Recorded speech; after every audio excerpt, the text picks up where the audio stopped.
Hello दोस्तों, welcome to our YouTube channel BTech PCM वाला talks. तो दोस्तों आज हम लोग बात करेंगे कि आप अपना एक सही लाइफ पार्टनर कैसे चूज करें।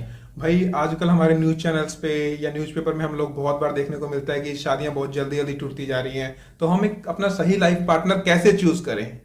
भाई मुझे क्या लगता है ना कि इसका कोई स्ट्रेट फॉरवर्ड एक क्लियर आंसर नहीं हो सकता, क्योंकि सबकी चॉइसेस डिफरेंट होती हैं। हो सकता है जो लाइफ पार्टनर मेरे लिए सही है वो आपके लिए सही ना हो, और जो आपके लिए सही है वो मेरे लिए सही ना हो, क्योंकि हमारी चॉइसेस अलग अलग होती हैं। बेसिकली आपने देखा होगा कि हो सकता है कोई इंजीनियर होता है तो उसका लाइफ पार्टनर भी इंजीनियर होता है, वो डॉक्टर होता है तो इवन लाइफ पार्टनर भी डॉक्टर होता है, वो सिविल सर्वेंट है तो उसका लाइफ पार्टनर भी कहीं ना कहीं सिविल सर्वेंट ही है।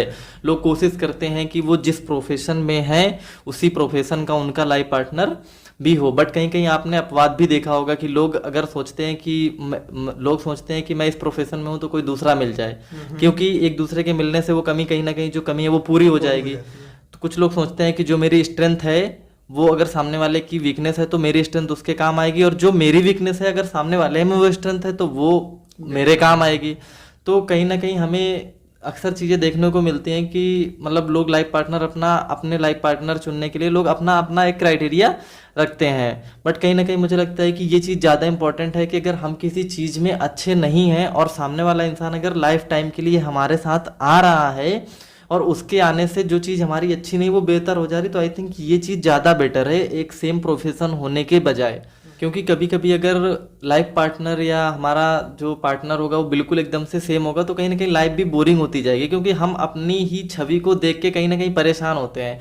अगर हम 24 घंटे पढ़ने वाले हैं और वो भी 24 घंटे पढ़ने वाला तो लाइफ से इंटरटेनमेंट एकदम खत्म सा हो जाएगा। और मुझे लगता है इंटरटेनमेंट भी लाइफ में बहुत जरूरी है। तो सामने वाला पार्टनर बिल्कुल सेम भी नहीं होना चाहिए और ऐसा भी नहीं होना चाहिए कि उसे हम एक्सेप्ट ना कर पाए। भाई अक्सर देखा जाता है कि शादियों के बाद में बहुत सारे छोटी छोटी बातों पे झगड़े हो जाते हैं। माँ बाप से झगड़े हो जाना लाजमी सी बात है, या हस्बैंड वाइफ का खुद का झगड़ा हो जाना ये भी बहुत लाजमी सी बात है।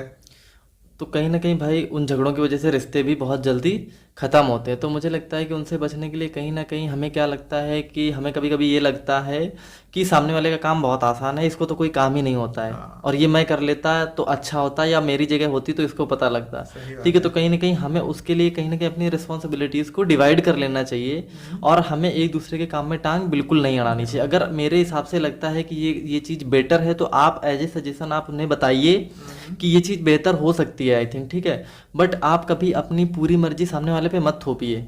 ठीक है, आप बिल्कुल अब आप कभी किसी से ये नहीं कह सकते हो कि नहीं तू मेरे हिसाब से ही रहेगा या मैं तेरे हिसाब से ही रहूंगी।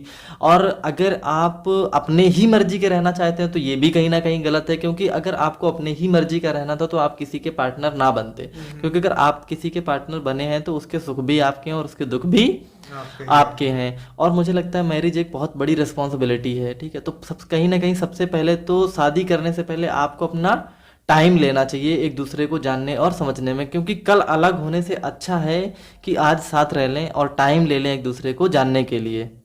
क्योंकि भाई शादी के बाद में ये होता है कि 24/7 हमें उनके साथ में रहना पड़ता है, और जहां तक है कि सारे सुख और दुख जो भी हैं हमारे वो हमको साथ में रह के ही निभाने पड़ेंगे। हाँ भाई बिल्कुल, शादी के बाद ना हमें हमेशा साथ में रहना है। जो भी उसकी बुरी आदतें हैं, जो भी अच्छी आदतें हैं, जो गुस्सा प्यार जो भी है वो हमें देखना पड़ता है। और कहीं ना कहीं जो हमारी अच्छी आदतों की वजह से तो हमें कहीं ना कहीं दुनिया पसंद करती है, लेकिन हमारी बुरी आदतों की वजह से जो हमें पसंद करे ना, आई थिंक एक रियल पार्टनर वही हो सकता है। लेकिन अगर कोई इंसान आपकी बैड हैबिट्स के होते हुए भी आपके साथ अगर रह रहा है ना, या आपके साथ वो रहने के लिए आ रहा है, तो कहीं ना कहीं मुझे लगता है आप क्या उसके लिए अपनी एक बुरी आदत को छोड़ नहीं सकते हैं। तो आप उस इंसान की खुशी के लिए अपनी बुरी आदतों को छोड़िए, और अपने लाइफ पार्टनर को चूज करने से पहले आप अपना सबसे पहली महत्वपूर्ण चीज़ है कि आप टाइम लीजिए, टेक योर टाइम। और आप किसी के स्वभाव को अच्छे से समझिए। अगर आपको लगता है कि आप पूर्ण रूप से उसके स्वभाव को अपना सकते हैं तभी आप रिश्तों में आगे बढ़िए। जल्दबाजी ठीक नहीं है, क्योंकि कभी कभी आपने देखा होगा कि जो शादियां 21 की उम्र में होती हैं वो 25 तक, 26 तक या 30 तक जाते जाते ख़त्म हो जाती हैं। और जो 25 या 26 की उम्र में शादियां होती हैं वो कहीं ना कहीं वो लाइफ लॉन्ग तक वो पार्टनर्स साथ में रहते हैं। तो आप सबसे पहले टाइम लीजिए। अगर आपको जीवन में सब कुछ सही चाहिए तो मुझे लगता है 3 चीज़ें बहुत ज़रूरी हैं जीवन में। सबसे पहले तो आप धैर्य रखिए किसी काम को करने से पहले, और अगर आप कुछ भी काम करो तो सेकंड नंबर आप सोचिए उसके बारे में कि वो आपके लिए सही है या नहीं है। और सबसे महत्वपूर्ण चीज़ आप अपना टाइम लीजिए, क्योंकि टाइम सबसे जरूरी है। आप किसी काम को करने से पहले अपना पूरा टाइम लीजिए उसको सोचने या समझने से पहले।